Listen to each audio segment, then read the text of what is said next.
ఈకోబ్రిక్ అంటే ఏమిటి? ఒక ప్లాస్టిక్ బాటిల్లో మనం ఉపయోగించిన ప్లాస్టిక్ రేపర్స్ని పెట్టి నింపితే వచ్చే ప్రోడక్ట్నే ఈకోబ్రిక్ అంటారు. దీన్ని మనం బిల్డింగ్ కన్స్ట్రక్షన్స్లో, ఫర్నిచర్ తయారు చేయడంలో, గార్డెన్ వాల్ కట్టడంలో ఇంకా చాలా రకాలుగా దీన్ని ఉపయోగించుకోవచ్చు. ప్లాస్టిక్ వేస్ట్ పెరిగిపోవడానికి రెండు ప్రధాన కారణాలు ఉన్నాయి. ఒకటి ప్లాస్టిక్ రేపర్స్, రెండు ప్లాస్టిక్ బాటిల్స్. ముందుగా ప్లాస్టిక్ రేపర్స్. మార్కెట్లో దొరికే చాలా వస్తువులు ఈ ప్లాస్టిక్ రేపర్స్తోనే ప్యాకింగ్ చేస్తారు. Example bread, milk, biscuits, snacks etcetera. దీని వలన ప్లాస్టిక్ రేపర్స్ వేస్ట్ అనేది పెరిగిపోతుంది. సమస్య ఎక్కడ వచ్చిందంటే ఇది మనకు రీసైక్లింగ్కు ఉపయోగపడదు. అందుకనే ప్లాస్టిక్ ని కొనుగోలు చేసేవారు కూడా దీన్ని తీసుకోరు. దీని ద్వారా ప్లాస్టిక్ రేపర్స్ వేస్ట్ అనేది చాలా పెరిగిపోతుంది.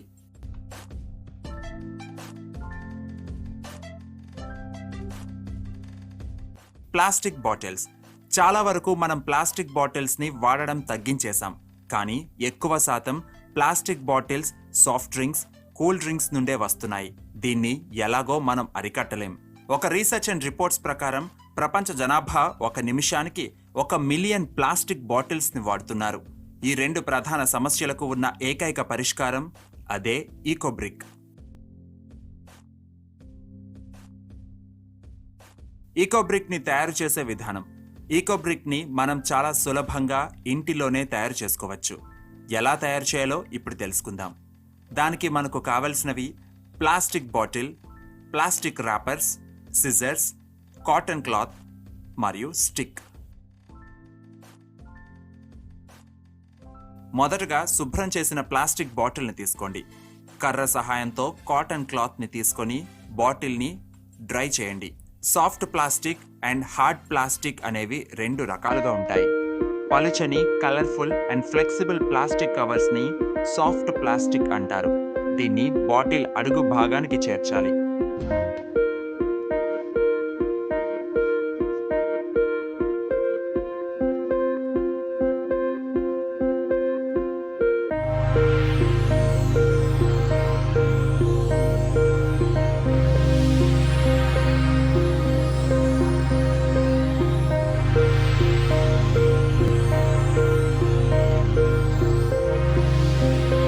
తర్వాత తడి లేకుండా మనం శుభ్రం చేసుకున్న ప్లాస్టిక్ రేపర్స్ని చిన్న చిన్న ముక్కలుగా చేసుకోవాలి.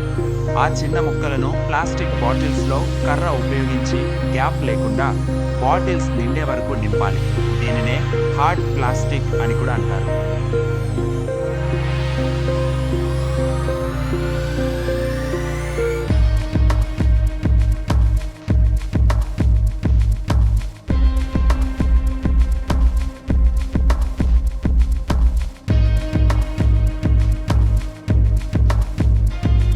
రీసైకిల్ చేయడానికి వీలు లేని ప్లాస్టిక్ ని మాత్రమే వాడాలి.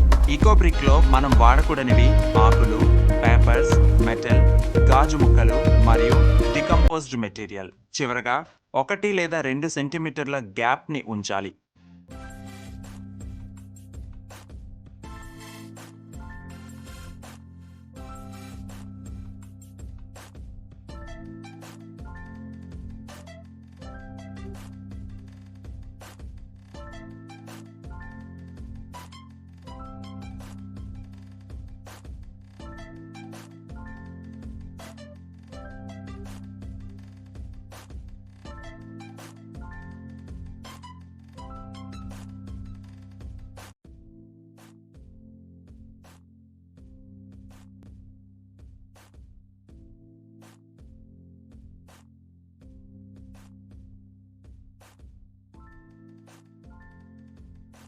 మినిమం డెన్సిటీ అనేది మనం మెయింటైన్ చేయాలి.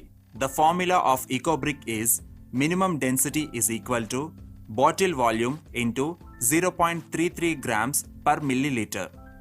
ఎగ్జాంపుల్ 600 ml బాటిల్ తీసుకున్నట్లయితే దానికి 200 grams ఆఫ్ ప్లాస్టిక్ వాడాలి. ఈకోబ్రిక్ ని మనం ఎక్కడెక్కడ ఉపయోగించవచ్చు? చాలా రకాల కన్స్ట్రక్షన్స్ ఈ ఈకోబ్రిక్స్ ని ఉపయోగించి కట్టారు. బిల్డింగ్ కన్స్ట్రక్షన్స్ లో వాడతారు, ఫర్నిచర్ తయారు చేయడంలో వాడతారు. మీ దగ్గర కొన్ని ఈకోబ్రిక్స్ కానీ ఉన్నట్లయితే మీ ప్రదేశంలోనే ఒక చిన్న కన్స్ట్రక్షన్ కూడా చేసుకోవచ్చు.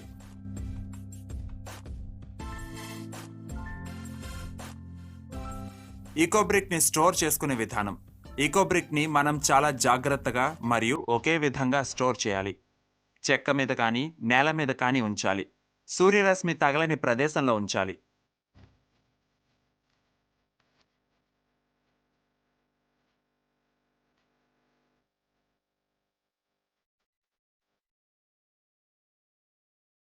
ఈకోబ్రిక్స్ అడ్వాంటేజెస్. దీన్ని మనం తక్కువ ఖర్చుతో చాలా సులభంగా తయారు చేసుకోవచ్చు. భూకంపాలను తట్టుకునే శక్తి దీనికి ఉంది. దీన్ని మనం ఎన్నిసార్లైనా రీయూజ్ చేసుకోవచ్చు. నమస్కారం. మన కాకినాడ మున్సిపల్ కార్పొరేషన్ ఏరియాలో మన గత 6 నెలల నుంచి మనం ప్లాస్టిక్ వాడకూడదు, ప్లాస్టిక్ మీరు తగ్గించాలి, ప్లాస్టిక్ యూసేజ్ అది మనం అందరికీ చెప్తున్నాము. అయినా సరే కొంతవరకు ప్లాస్టిక్ మనం వాడాల్సిందే. ఫర్ ఎగ్జాంపుల్ ఈ కుర్కురే ప్యాకెట్స్ కానీ, అలాగే లేస్ కానీ, అలాగే కొన్ని ప్యాకింగ్ ఐటమ్స్ మనం ప్లాస్టిక్ రూపంతోనే మన ఇంటికి వస్తాయి. దీనికి మల్టీ లేయర్డ్ ప్లాస్టిక్ కానీ సింగిల్ యూస్ ప్లాస్టిక్ అదే ఒక పేరు ఉంది. దీంతోపాటు ఈ డ్రింకింగ్ వాటర్ బాటిల్స్ కూడా 1 లీటర్ కానీ 1/2 లీటర్ కానీ, దీంతోపాటు ఈ సాఫ్ట్ డ్రింక్స్ కూడా అది కూడా ప్లాస్టిక్ రూపంతోనే మన ఇంటికి వస్తుంది. దీనికోసం ఒక ఇన్నోవేటివ్ సొల్యూషన్ ఇప్పుడు అంటే ఫారిన్ కంట్రీస్లో అలాగే ఇండియాలో కూడా కొన్ని చోట్ల వాళ్ళు చేస్తున్నారు. ఈ ఇన్నోవేటివ్ సొల్యూషన్ అంటే ఈకోబ్రిక్లో ఈ బాటిల్లో మీరు ఈ ప్లాస్టిక్ మీ దగ్గర ఉన్న ఈ ప్లాస్టిక్ ర్యాపర్స్ మీరు చిన్న చిన్న పీసెస్ కట్ చేసుకొని ఈ బాటిల్లోనే దీంట్లో ప్యాక్ చేసుకొని మీరు రీసైకిల్ ఆర్ రీయూస్ మీరు ఇదే ప్లాస్టిక్ మీరు చేయొచ్చు. మంచిగా అంటే ఎగ్జాక్ట్గా చెప్పాలి అంటే ఈ ఈకోబ్రిక్తో మీరు ఒక ఫర్నిచర్ ఐటమ్ కానీ, అలాగే మీరు ఒక లెస్ స్ట్రెంగ్త్ ఉన్న వాల్ మీరు ఈజీగా కన్స్ట్రక్ట్ చేయొచ్చు.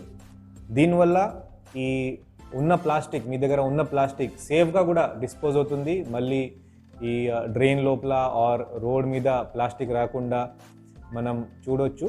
అండ్ మీ దగ్గర ఉన్న ప్లాస్టిక్ రీసైకిల్ ఆర్ రీయూస్ మనం మంచిగా చేయొచ్చు. ఇప్పుడు స్వచ్ఛ స్కూల్స్ ఇనిషియేటివ్ కాకినాడలో మనం పిల్లలకి అది ఒక టార్గెట్ కూడా ఇచ్చాము. ప్రతి ఒక్కరు ఇలాంటి ఈకోబ్రిక్ తయారు చేసుకొని వాళ్ళు హెడ్ మాస్టర్కి ఇస్తున్నాము. ఆ ఈకోబ్రిక్తోనే మనం అక్కడ ఉన్న ఒక శాంపుల్ టాయిలెట్ కానీ, అక్కడ ట్రీ గార్డ్ కానీ, అలాగే ఒక స్మాల్ ఫర్నిచర్ కానీ మనం తయారు చేస్తున్నాము. ఖచ్చితంగా అందరూ కాకినాడలో ఉన్న ఆల్ ద పబ్లిక్ ఇలాంటి ఈకోబ్రిక్స్ తయారు చేసుకొని మీరు కాకినాడ మున్సిపల్ కార్పొరేషన్కి టోల్ ఫ్రీ నెంబర్కి చెప్తే కార్పొరేషన్ నుంచి ఒక పర్సన్ శానిటరీ వర్కర్ కానీ లేకపోతే ఒక స్పెసిఫిక్ పర్సన్ మీ ఇంటికి మనం పంపించి ఇలాంటి ఈకోబ్రిక్స్ మీ నుంచి మనం కలెక్ట్ చేయొచ్చు. దయచేసి ప్లాస్టిక్ వాడడం మీరు మానండి. మీరు ఎక్కడెక్కడ మీరు ప్లాస్టిక్ మీరు ఖచ్చితంగా వాడాల్సిందే, అక్కడ మీరు ఈకోబ్రిక్స్ రూపంతో ఆ ప్లాస్టిక్ మీరు రీయూజ్ ఆర్ రీసైకిల్ మీరు చేయాలి. అది నేను అందరికీ రిక్వెస్ట్ చేస్తున్నాను. Thank you.